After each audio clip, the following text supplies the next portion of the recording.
నమస్తే, welcome to editor analysis.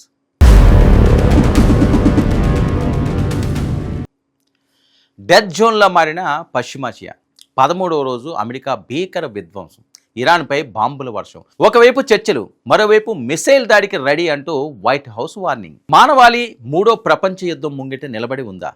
అంతర్జాతీయ జలాల్లో క్షిపణులు గర్జిస్తుంటే పశ్చిమాసియా ఆకాశంలో బాంబుల వర్షం కురుస్తుంది. నల్ల సముద్రం వేదికగా జరిగిన ఒక దాడిలో అమాయక భారతీయ పౌరుడు ప్రాణాలు కోల్పోవడం దౌత్య వర్గాల్లో తీవ్ర కలకలం రేపుతుంది. మరోవైపు ఇరాన్ను సర్వనాశనం చేసే లక్ష్యంతో అమెరికా దళాలు జరుపుతున్న దాడులు వరుసగా 14వ రోజుకు కొనసాగుతున్నాయి. ఒకవైపు ఇరాన్తో రహస్యంగా చర్చలు జరుగుతున్నా సరే, అవసరమైతే ఇరాన్పై ఇంతకంటే భీకర దాడికి వెనకాడం అంటూ అమెరికా అధ్యక్షుడు డొనాల్డ్ ట్రంప్ చేసిన హెచ్చరికలు ప్రపంచాన్ని నేడు వణికిస్తున్నాయి. అసలు ఈ గ్లోబల్ డ్రామా వెనుక ఏం జరుగుతుంది?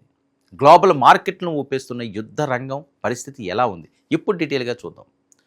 అంతర్జాతీయ వాణిజ్యానికి అత్యంత కీలకమైన నల్ల సముద్రం ఇప్పుడు రక్తమోడుతుంది. అంతర్జాతీయ జలమార్గంలో పయనిస్తున్న ఎంవి ఒమోర్సీ అనే వాణిజ్య కార్గో నౌకపై అనూహ్యంగా క్షిపణి దాడి జరిగింది. ఈ భీకర దాడిలో నౌకలో అత్యంత కీలక బాధ్యతల్లో ఉన్న ఒక భారతీయ మర్చెంట్ నేవీ ఆఫీసర్ ప్రాణాలు విడిచారు.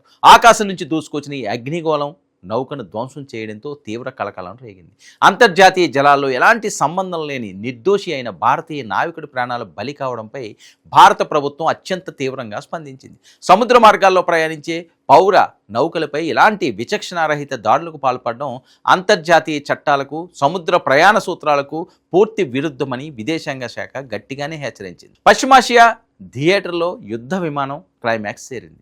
ఇరాన్ వ్యూహాత్మక సైనిక స్థావరాలు, ఇంధన మౌలిక సదుపాయాలను లక్ష్యంగా చేసుకుని అమెరికా దళాలు జరుపుతున్న వైమానిక దాడులు వరుసగా 14వ రోజుకు చేరుకున్నాయి. రాత్రింబవళ్లు తేడా లేకుండా యుఎస్ యుద్ధ విమానాలు, బ్యాలిస్టిక్ మిసైళ్లు ఇరాన్ నగరాలపై విరుచుకుపడుతున్నాయి. గడిచిన 13 రోజుల్లో జరిగిన ఈ దాడుల్లో దాదాపు 55 మంది ప్రాణాలు కోల్పోగా 600 మందికి పైగా తీవ్రంగా గాయపడ్డారు. ఇరాన్ ప్రధాన నగరాల నుంచి పొగలు చిమ్ముతుండగా దెబ్బతిన్న భవనాలు, శబ్దాలతో నిండిన వీధులు, గాయపడిన బాధితులతో అక్కడ ఆసుపత్రులు కిక్కిరిసిపోతున్నాయి. ఈ దాడుల ఫలితంగా అంతర్జాతీయ చమురు విపణి తీవ్ర అల్లకల్లోలానికి గురవుతుంది. ప్రపంచవ్యాప్తంగా ప్రయాణించే పెంకి చమురు నౌకల భద్రత గాల్లో దీపంగా మారింది. మరి ఇరాన్ నుంచి సప్లై అయ్యే క్రూడ్ ఆయిల్ పడిపోవడంతో గ్లోబల్ మార్కెట్లో చమురు ధరలు ఆకాశాన్ని తాకే ప్రమాదమూ పొంచి ఉంది.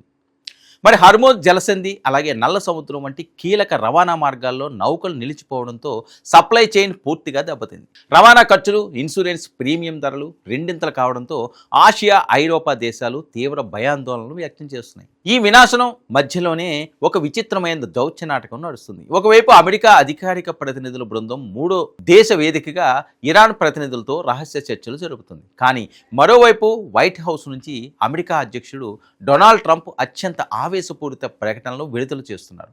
చర్చలు జరుగుతున్నాయి కదా అని మేము శాంతించాం అనుకుంటే పొరపాటే.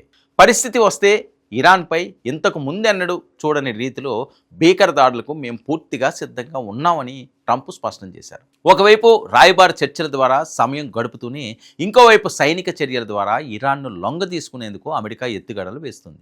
ఈ అంతర్జాతీయ ఉద్రిక్తతల వెనుక రాజకీయ కోణాలు కూడా లేకపోలేదు.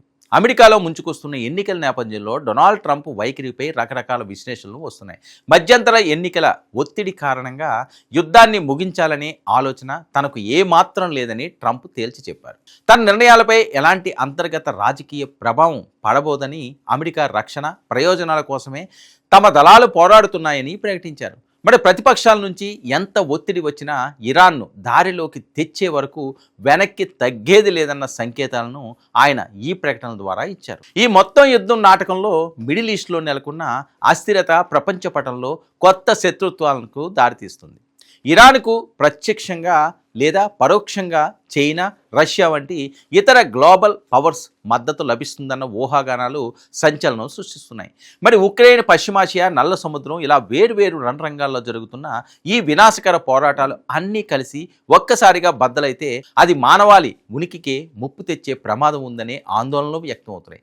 ఐక్యరాజ్య సమితి సైతం దౌత్య యంత్రాంగాన్ని సరిగ్గా ఉపయోగించలేకపోతుందన్న విమర్శలు వస్తున్నాయి. ఒకవైపు నల్ల సముద్రంలో వాణిజ్య నౌకలపై నిరంతరం పెరుగుతున్న క్షిపణి దాడులు, మరోవైపు ఇరాన్పై అమెరికా ఆధిపత్య పోరు. ఈ రెండు ఘటనలు ప్రపంచ సమాజానికి సవాళ్లు విసురుతున్నాయి. భారత్ లాంటి దేశాలు తమ పౌరుల భద్రత కోసం దౌత్యపరమైన పరిష్కారం కోసం శ్రమిస్తున్నప్పటికీ ట్రంప్ దూకుడు, ఇరాన్ ప్రతిఘటన ప్రపంచాన్ని మహాయుద్ధం వైపు నెడుతున్నాయన్న ఆందోళనలు నిజం అవుతున్నాయి. నల్ల సముద్రంలో మన భారతీయ ఆఫీసర్ ప్రాణాలు కోల్పోయిన ఘటనపై తదుపరి గ్లోబల్ ఫోరంలో ఎలాంటి ఆంక్షలు, చట్టపరమైన చర్యలకు సిద్ధమవుతున్నారు. మరి ఈ డ్రామా మున్ముందు ఏ మలుపులు తిరుగుతుందో వేచి చూడాలి. ఇది ఈనాటి ఎడిటర్ అనాలిసిస్. 99 న్యూస్.